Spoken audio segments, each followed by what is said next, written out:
All right. Third video of the day.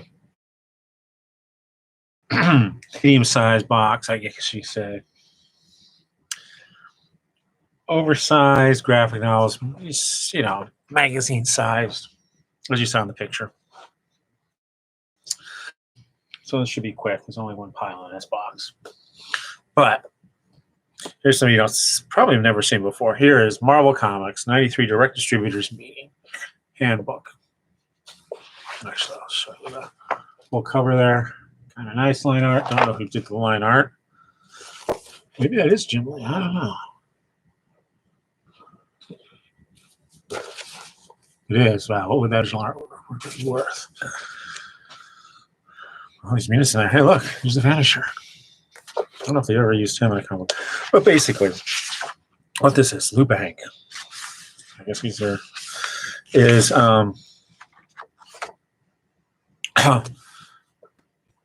this was before Heroes World, I believe. Yes, before Heroes World. But what this was for distributors. It's all marketing. Terry Stewart and the Emperors. Marvel Comics 1993 Direct Distributor Meeting presenting Marvel Comics for the first trimester of 1993. First work months. And what it is it's arranged by basically by family, editorial group. Starts with the Avengers. 30 years on the front lines, Avengers. There's one of these heroes. Yeah, it's 50 now. But again, this goes through each title. It's 2 pages, and they tell you what's coming up. But this is something that only comic shops would get. I don't know if they mailed this out to each comic book shop or if you had to go to the meeting to get this. But I got a copy. I don't know what I paid for it. But there you have it. One of those little rarities behind the scenes looks at the comics business. Next. This is an actual book. This is small press.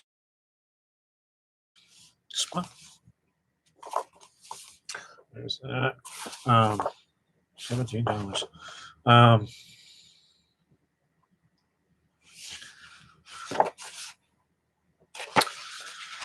So Indie Comics.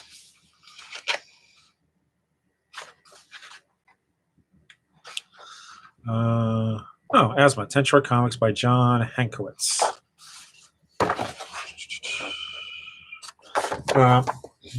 Don't know how I got it. I think it probably just came through the office and I picked it up.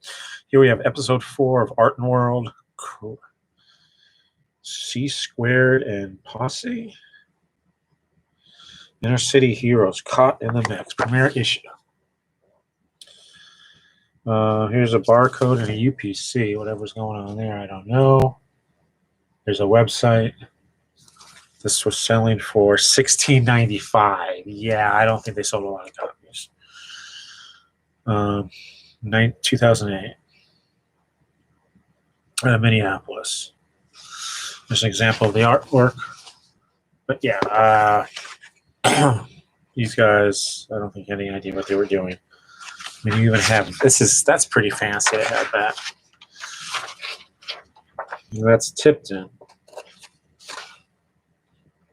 Okay. So let's see something on the other side. Yeah. So why they did that, I don't know. Doesn't serve really any purpose.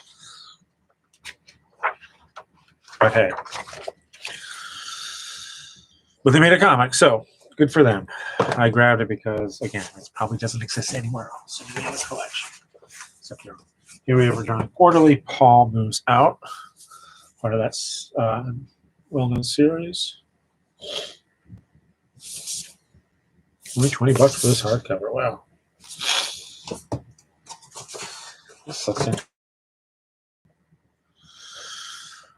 And this is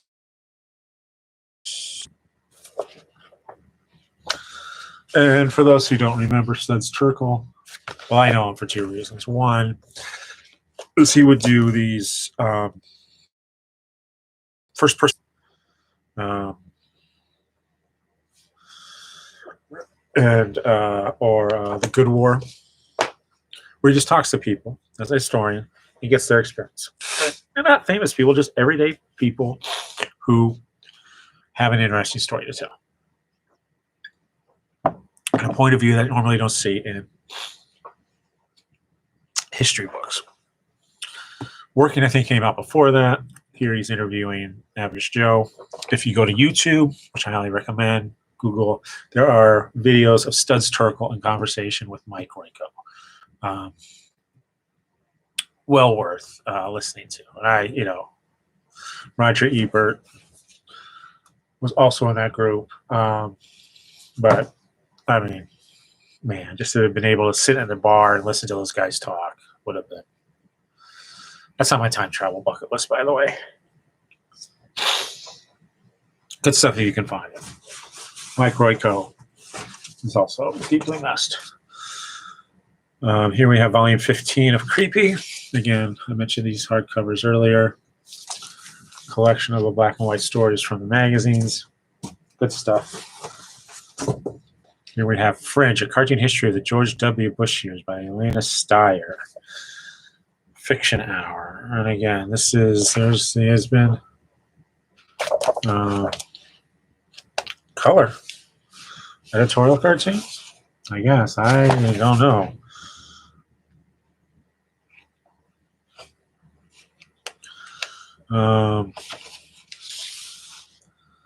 Striporama.com. Elena Steyer. Does she have a biography in here? Nope. So, don't know where our work appeared, but there you go. Editorial cartoon collection, so I grabbed it. I don't know if they do many editorial cartoon collections anymore. I don't even know if Pelican does their year's best. Oh, this isn't here, a little bit tight. This is a good one. The Toon Treasury of Classic Children's Comics. Second edited by Art Spiegelman and Francois Moutley. Introduction by John Sieska. This was a $40 book. Dennis the Menace is on there. Yes, I paid. I got the receipt in here too. Wonderful end paper. Yep, I can still read it. Since it was $40, point discount of 30%, so I only paid $28. And this was in August 24th, 2009 at 7:18 p.m. So, oh my lordy, Lord. Look at that. Art Spiegelman, wait. Francois Moutley and Art Spiegelman. Sketchy. Sweet Jeebus. Wow. Oh, man. So, I guess we're doing that for everybody. And it's Nancy and Sluggo. Oh, man. Geez. Wow. Okay. And I think these are arranged by subjects. So there's Hey Kids, which is, again, little kids comics. Funny Animals, Fantasyland, Storytime, Weird and Wacky. Just good. Oh, wait. That was a... Yeah. They got... Somehow or other, they got Carl Barks in here. Donald Duck fighting bugs. Good stuff. And I guess it shot off the original comic. So,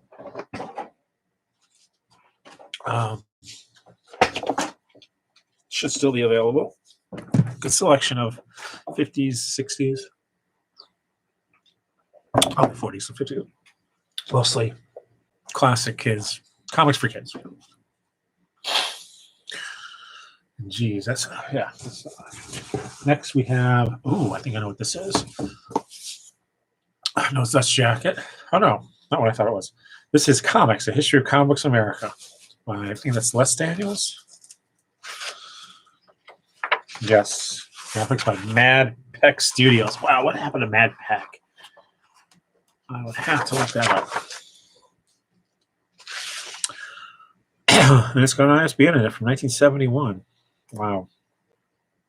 35th book these guys published. But again, this is 1971.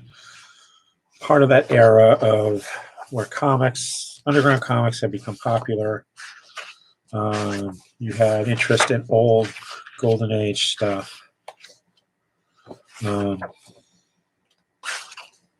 Chapter 7 is a mighty marvel. So yeah. And here's Marvel's Our Love Story. I wonder if any of that's been reprinted. Have any other Marvel romance comics been reprinted? Underground Comics. Now he has, I think, updated this or expanded this into other histories. So keep an eye out for him. But I do like those period history books like that. On the Color for a Dime is another one.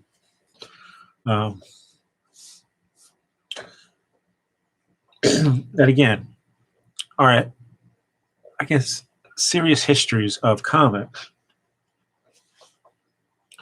but also aimed at a general audience. So, is there a price in there?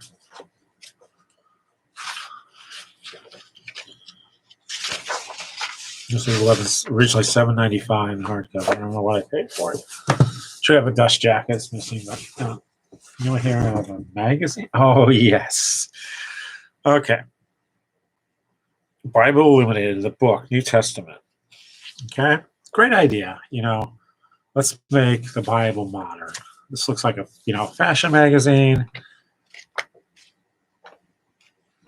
Let me see. So, nice layout, good graphic design. And what this is, Bible Illuminated, the book, New Testament. Bill Jemas, I believe. Yeah. Bill Jemas, formerly of Marvel Comics, head honcho at Marvel Comics, decides to produce a Bible. IlluminatedWorld.com is the website. I don't know if it says that, but he uses a Good News translation to today's English version, second edition, 1992.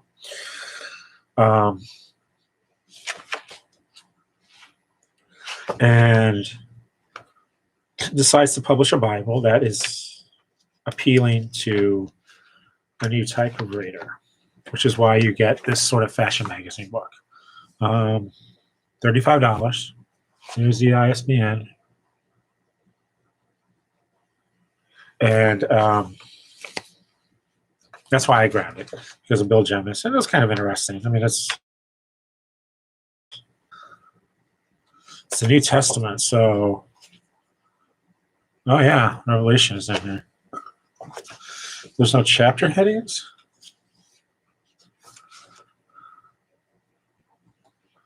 Yeah. There's no chapter notations or anything. Then I heard a loud voice speaking from the temple to the seven angels, "Go and pour out the 7 bowls of God's anger on the earth." Huh.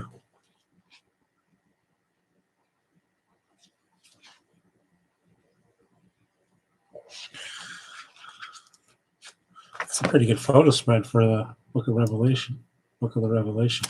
So that's why I grabbed this. This is free at the bookstore, at the library, at the office. Wasn't actively looking for it. It just got put on the free bookshelf, and I thought, oh, wait a moment. I know this person. Here we have Bitches, Bimbles, and Ball Breakers, the Gorilla Girls Illustrated Guide to Female Stereotypes. $20 book. I think this is period. Let me see. Looks like it. The graphic design is. 2003. So no, it's not the original graphic Gorilla Girl stuff. Since 1985. But it is an interesting look. And it's female stereotypes. So hey, Spinster May. Hag Crone. Sex objects. Girls who do, girls who don't, girls who do girls. Oh my. Objects of affection. Objects of disaffection. Animals among us. Girls who don't. Prude, cock tease, ice queen, and fag hag. Girls who do and do and do. Girls who do girls. Girls who do girls and boys. Life lessons. Real and fictional women who became stereotypes, like Florence Nightingale, Aunt Jemima, Flapper, Carmen Miranda, Tokyo Rose, Mother Teresa, Rosie the Riveter. So, again, Guerrilla Girls was an anti, I don't want to say anti, was a protest group, again, to showcase women in art who had been forgotten, overlooked, shut out really from the from art galleries, museums. Give them a look. Now here we have. Oh, this is interesting. Brevity Remix, a Treasury Comics by Guy and Rod, which is of the Far Side / New Yorker tradition or panel comics tradition. Sunday Comics, starting in the 70s with, I think, The Neighborhood, where it just became a little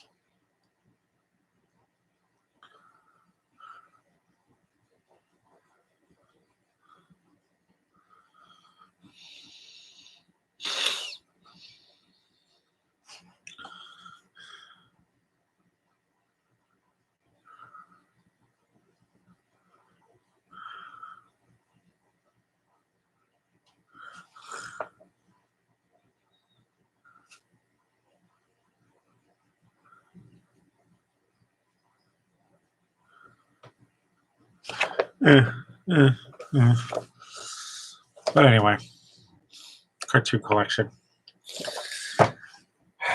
Comic book collection. Oh, here. This is original, not a reprint. The Big Book of the Weird Wild West by John Whalen. 60 artists. $14.95. Still does not have a proper ISBN on the back. UPC code instead. This is 1998, so this might have been one of the last. Once again, if you have not seen my previous videos, these big books from Paradox Press, written by one person, one subject, but then illustrated by a variety of comic talents.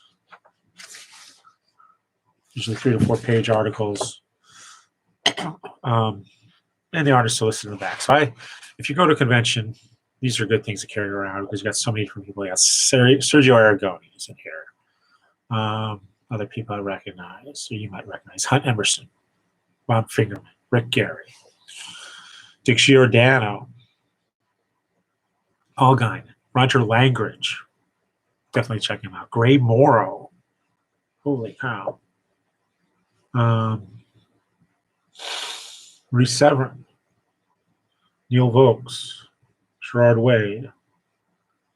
Let me just look up Roger Langridge. 122. The Late Great Medicine Show. Yeah, of course. He's perfect for that. Look at that style. Most, probably the widest published thing he's done is The Muppet Show, which was amazing because he wrote and drew that, including the story, the songs in the book. Amazing.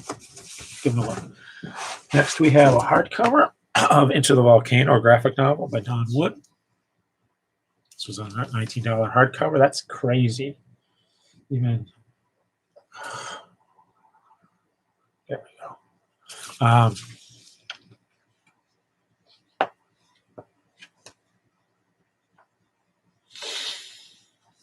published this? Scholastic, Blue Sky Press. Next we have, oh, this looks interesting.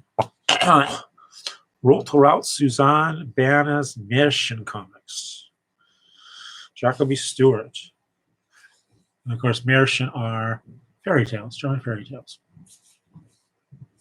The German fairy tales. I don't know where I got this. This might have come in through the office because they're thinking of translating it into English.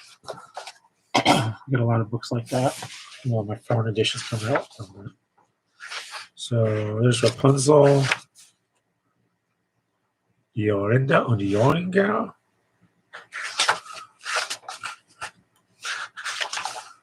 Hans im Glück. Hans, mein Eagle, gives birth to a kid who looks like a hedgehog. Wow, I've never heard that story. Domestic. Is that Tom Thumb? Yeah. Frau Holle. Froschkunde. Frog Prince. So there's somebody here that most people have not heard of. I don't know if this has ever been translated. Should be. Yes, that's hand lettered.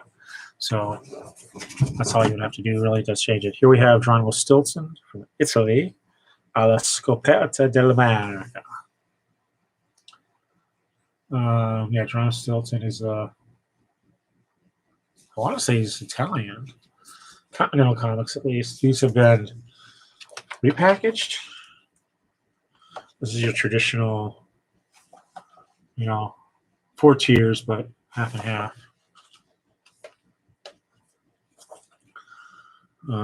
Just like Asterix. So you can do a nice splash panel like that because you have only, it's going to GeronimoStilton.com. Yeah. Huh. So the ones in America now are more digest size, like all the other graphic novels for kids. That's 6 by 9. And coming to the bottom here, bottom of the box, The Art of Ponyo, a film by Hayao Miyazaki. Just published this. And again, this came through the office. Just beautiful artwork, of course, because this is Miyazaki. And yeah, animation is another thing I'm interested in. It's character sketches, model sheets, etc. In a full script. It's parts of the script, at least. It is. I don't know. I've never seen the movie. The complete voiceover script. Yeah, wow. 226 to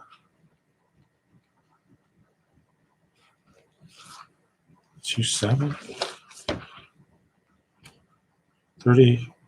No, 40 pages of script. Wow. Right there.